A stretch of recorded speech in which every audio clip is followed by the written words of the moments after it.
Irmãos e irmãs, a paz de São Jesus. Antes de passar para os irmãos um pouquinho sobre aquilo que o Senhor tem colocado no meu coração, eu peço aos irmãos que se inscrevam no canal, que curtam os vídeos, para a honra e glória do Senhor, para repassarmos, compartilharmos as experiências pela palavra que o Senhor tem nos dado nessa busca pela nossa família, da restauração dos nossos casamentos. Irmãos, nesse vídeo, nesse áudio, eu gostaria de falar um pouquinho sobre legalidade.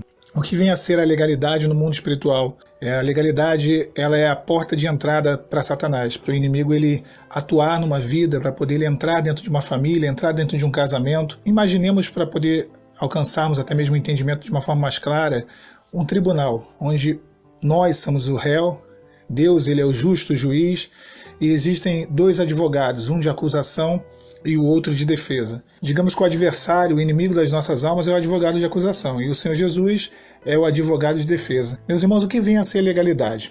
O advogado de acusação, ele tenta construir provas, ele tenta acusar, obviamente, ali o réu e provar ao juiz que houve dolo, que houve culpa em alguma situação, né? E o tempo todo o advogado de defesa, que é Cristo, ele nos justifica. A palavra fala que Jesus nos comprou e nos justifica com o seu sangue. Porém, irmãos, o que é a legalidade? A legalidade é quando o advogado de acusação ele encontra o argumento que ele deseja, o argumento que o tempo todo ele procura. Então o advogado de acusação ele fica ali o tempo todo acusando, tentando arrumar meios, argumentos para poder pôr em xeque a vida daquela pessoa, né? Para poder ali acusar e para que o juiz exerça uma sentença, na verdade, para que exerça uma sentença de juízo sobre aquele réu. Irmãos, e quando ele encontra, o nome disso é legalidade. A legalidade, ela é a brecha que o inimigo precisa para entrar na vida do homem e para acusá-lo perante Deus. Quando a Bíblia fala de legalidade, quando a Bíblia nos mostra a legalidade, nós podemos observar em Davi. Foi um grande rei, um homem temente a Deus, um homem segundo o coração de Deus, porém que quando ele vai à varanda do seu palácio e ele ali vê Betseba tomando banho, aquela mulher, esposa de um dos seus comandantes, e a palavra fala que ele adultera e ele se relaciona com aquela mulher. Pouco tempo depois o profeta Natan vai até Davi e ele conta uma historinha, ele diz, Davi, um certo viajante, um certo forasteiro veio de longe e ele foi recebido e hospedado na casa de um homem muito rico. Esse homem muito rico tinha várias ovelhas, porém ele pegou a única ovelha do seu vizinho, a matou e deu a esse forasteiro. Qual é a sentença sobre esse homem? E Davi disse, é digno de morte. E Natan disse, esse homem é você. Irmãos, quando nós observamos essa situação, nós vemos ali uma coisa bem interessante. O homem, o homem rico que recebe o forasteiro é Davi. O vizinho que tinha uma única ovelha, e não tinha várias ovelhas que nem o homem rico, que era Davi, que tinha ali toda a sua riqueza, mas o vizinho que tinha uma única ovelha era o comandante de Davi, o amigo de Davi, marido de Betseba. Mas a pergunta que eu faço, quem era o forasteiro? Quando Davi ele se coloca ali naquela situação de olhar sobre a sacada da sua casa, a varanda da sua casa, Betseba, a palavra não fala que ninguém foi até ele. Não no mundo humano, mas no mundo espiritual, o adversário ele foi até ele. O forasteiro é tipo do adversário. O profeta Natan, o Senhor, através da figura do profeta, ele mostra o mundo espiritual. Ele mostra que o adversário ele encontra legalidade para entrar na vida de Davi. A legalidade é quando o adversário ele encontra a brecha que ele precisa. E o adversário, irmãos, ele tem a incrível capacidade de destruir um muro com um alfinete. Ele não tem pressa, ele vai devagarinho. Vai criando fissuras devagarinho. E no momento correto ele entra. Irmãos, a palavra fala quando Jó ele questiona Deus acerca de todas as coisas, e Deus ele fala para Jó que o inimigo ele estava tocando na vida de Jó. Deus diz, põe a tua mão sobre ele, lembra-te da peleja e nunca mais tal intentarás. Basicamente o que Deus quer dizer no meio dessa palavra tão erudita, né, que é um texto bem pesado para se entender, é que o adversário ele não brinca. Quando o inimigo encontra a legalidade, ele não brinca. E a legalidade normalmente é o pecado, as brechas, coisas que às vezes até reputamos como coisa pequena, que não tem nada demais. Vamos ver, por exemplo, nós temos uma vida cristã em santidade com Deus. Mas quando a pessoa ela vê pornografia, quando a pessoa ela olha para uma mulher, para um homem na rua, quando a pessoa ela possui um gato de internet ou um gato de luz, quando a pessoa ela suborna um policial no acostamento, quando a pessoa ela tem esses pequenos deslizes, pequenos, entre aspas, deslizes, porque o problema todo do pecado não existe pecadinho ou pecadão, existem pecados com consequências maiores ou menores, essas coisas elas dão legalidade ao adversário. E o adversário ele entra. E o acusador, ele encontra motivo para nos acusar e para entrar na nossa vida.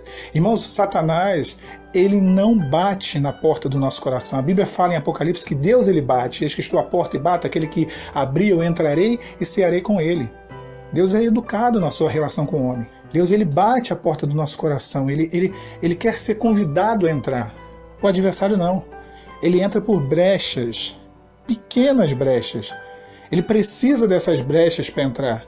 Por isso que quando a palavra fala em Neemias, compara o mal a raposas, a filhotes de raposas, raposinhas que se aninhavam dentro dos muros ao ponto de debilitar e destruir a estrutura do muro. Ninguém cai, nenhuma família é destruída da noite para o dia. Nenhum casamento é arruinado da noite para o dia. É um processo lento, gradativo. É um processo onde as brechas ali foram dadas. E num casamento, nós sabemos, ninguém erra sozinho. Se estamos no deserto, principalmente nós que estamos buscando a restauração, Deus botou um banquinho para nós e disse, senta aí, é porque conosco Ele quer tratar. O nosso cônjuge, deixa ele lá. De sorte, irmãos, que isso é a legalidade. A legalidade é a brecha. A legalidade é uma das primeiras coisas que devem cessar, que devem acabar quando entramos no deserto. Devemos fechar as brechas, buscar de Deus entender, fazer um checklist. Senhor, tira de mim aquilo que não glorifica o Teu nome. A palavra fala que Israel perdeu uma batalha boba de perder. Venceu uma batalha dificílima contra a cidade de Jericó. Quando chegou contra a pequena cidade de Ai, praticamente um vilarejo, que era a cidade de Ai, Israel perdeu. Mas por que perdeu?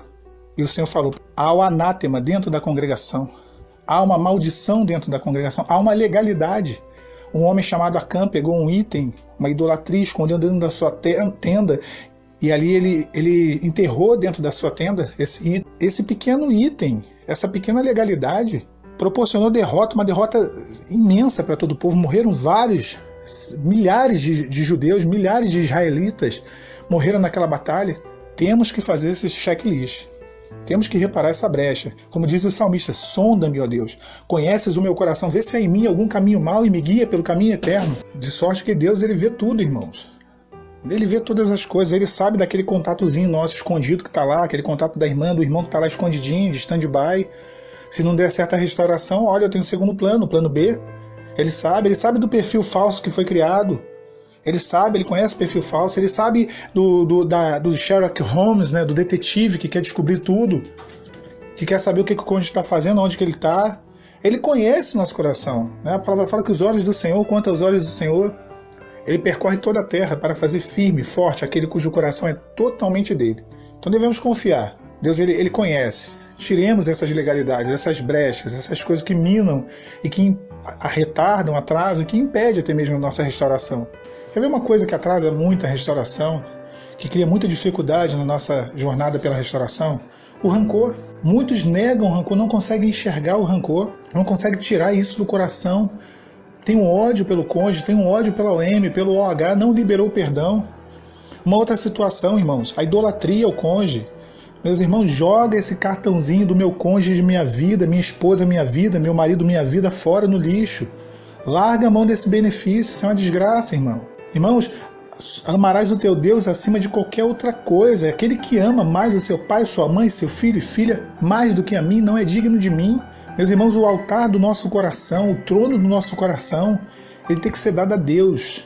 Deus é o primeiro lugar em nossas vidas. O ressentimento, a mágoa, meus irmãos, isso tudo são legalidades, são pequenas brechas que o inimigo ele entra e ele não brinca de ser inimigo. A palavra diz, procura-te apresentar-te a Deus aprovado. Quando nos apresentamos a Deus aprovado nesse tribunal que eu mencionei no início, aí nós entramos naquele outro versículo, nenhuma condenação há para aqueles que estão em Cristo Jesus. Acabou, nenhuma condenação há. O nosso passado, Deus, ele lança no mar do esquecimento, ele nos justifica pelo seu sangue. O Pai, ele não vê mais o pecador, ele vê o sacrifício do seu Filho. Nós devemos nos apresentar diante do tribunal de Deus justificados pelo sangue de Jesus. Essa é a palavra do Senhor e a todos os irmãos, a paz do Senhor Jesus.